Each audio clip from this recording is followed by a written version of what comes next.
Don't get the idea that I'm trying to make any sort of cohesive narrative or anything like that. But in one of the more recent videos I was grinding. Remember when the grinder sucked my shirt up?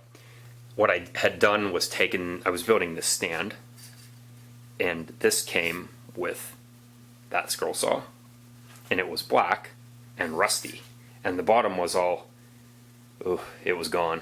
So what I did was I stacked the 4 legs together and then used a cutoff wheel to cut all 4 of them at the same time so that they would be the same length, because the back 2, or front 2, whatever you call it, were rusted up at least 1.5 inches and just beyond usable.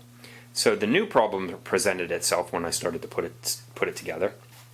I want casters on it. How do you take just a piece of thin gauge angle iron and support it for casters? Well, let me explain what I came up with. If you would briefly indulge me and pretend that this cardboard is one of these legs, what I wanted to do was make a cut along the spine here and then fold the tabs in like this. And then what it would allow me to do is stick one of the casters through the 2 layers of metal. But since I had already cut some of the length away to remove some of that rust, I didn't want to lose more length. So my first attempt was to make a block that the caster would go into. I'd figured that if I put the hole for the caster somewhere between where the 2 slots for the metal are and between the imaginary line that connects the ends of those 2 slots, well, it was reasonable enough to assume that the average position of the load is going to be somewhere around there. But I was wrong, because I really didn't account for how much the load shifts based on changes in the forces applied as the caster swivels around. Okay, so more on that in a moment. The stand tapers in both directions at about 12 degrees. Now, I'm sure perspective is probably going to mess that up for you visually, but trust me, I took lots of different readings. So what I did was set my table saw blade to 12 degrees, and I made that little groove so that it would fit the metal. Let's take a look at the problem here. You are now riding on board the cart, and you can see it wobbling around, and it gets even worse if we apply a little bit of weight to it.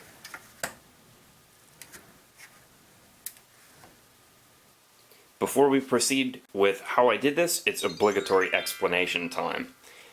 I know, and I will totally concede, that the way that I did this isn't the simplest way, and it's not the best way. But it's the way that I did it, and that's the topic of this video.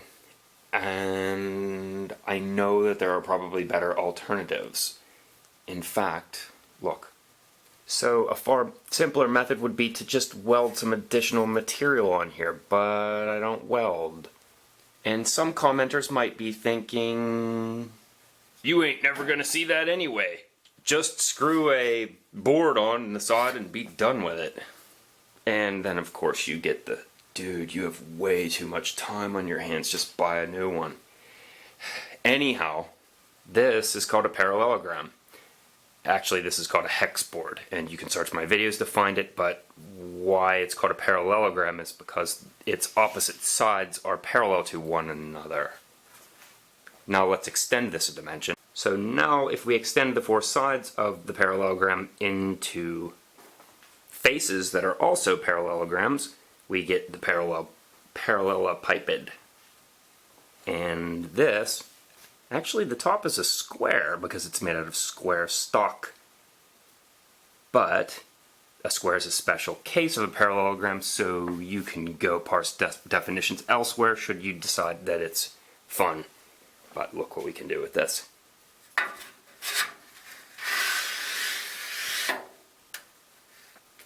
Square stock made with a compound miter with the bevel and the miter set, actually reverse that, bevel and miter set to 12 degrees. and you get this wonderful thing. Let me show you another case of one of these. This is a piece of optical calcite, which is a naturally occurring mineral. I think it's calcium carbonate if I remember correctly. But look what we can see here. This is why it's called optical. It gives it this strange sort of effect where it lifts, it moves the light from the bottom to the top of the face. There was another mineral I remember that had this. It was called TV rock or TV stone or something like that. Go Google that. It's fun.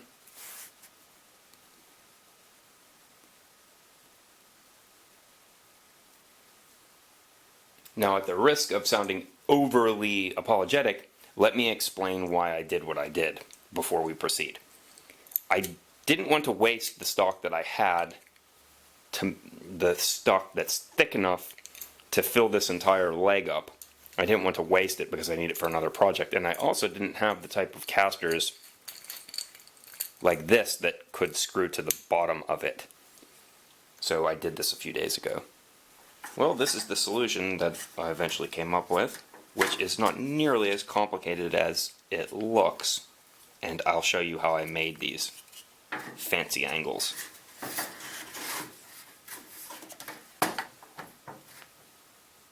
Okay, so you're looking at that block, and I get it. You're thinking, there is no way that I'm going to figure out how to make those angles. It's just too confusing, and there are way easier ways to do it, and I totally understand that. But just forget about all that confusion and just focus on the relevant pieces of information. I know I sound like a broken record when I say this all the time, but you start with any problem that's complex. You start with what you know that you can do first without screwing everything else up. So what we're looking at here, first and foremost, in its simplest terms, is a triangle. We're making a triangle, and then we'll add levels of involvement or complexity to that triangle later, but first, it's just a triangle.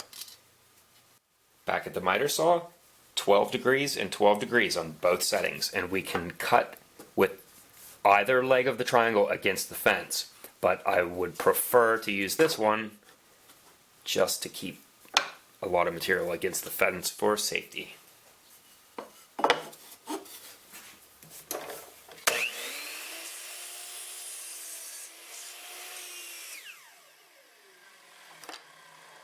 Before I forget to mention this, and just for clarity, if this plywood looks a little bit thick, it's because it is. I added an additional piece of half plywood, a piece of plywood that I ripped in half, to the underside of these blocks, just for strength since I had cut into the top of the ply. Now these fit nicely, except that if we look at the center line that goes across the middle of this block, we can tell that this is sticking beyond that. So I'm marking both places where the line touches it. And I'm imagining the imaginary line that would go through this, and it's in the shape of a plane, just like we were to hack it off right there. And that's exactly how you would do any baseboard or any other type of mitered corner. And I'll have to do it on both parts.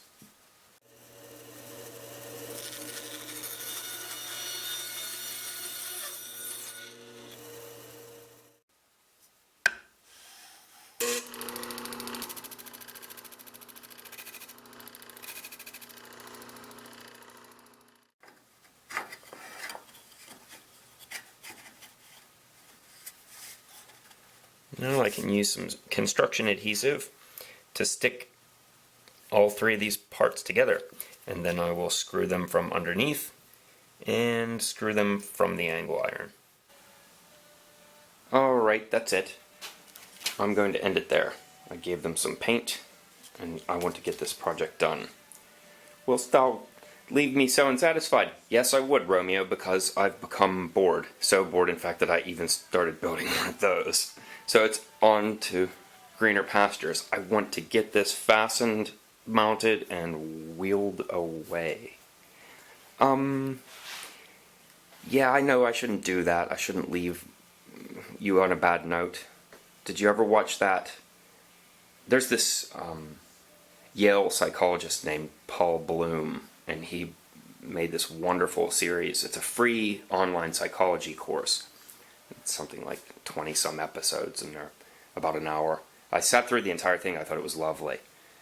And I remember at one point during the lecture he mentioned that there's this incredibly powerful psychological effect from leaving on a good note. So if I leave you on something witty or funny or clever or in some way appealing, you'll be more likely to come back. But instead,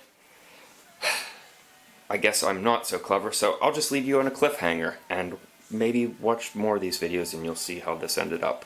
See you later.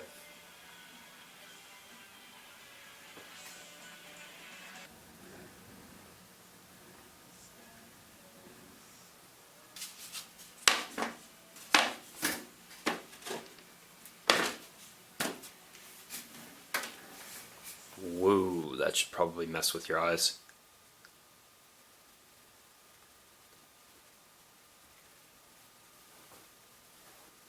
Doesn't seem quite right, does it?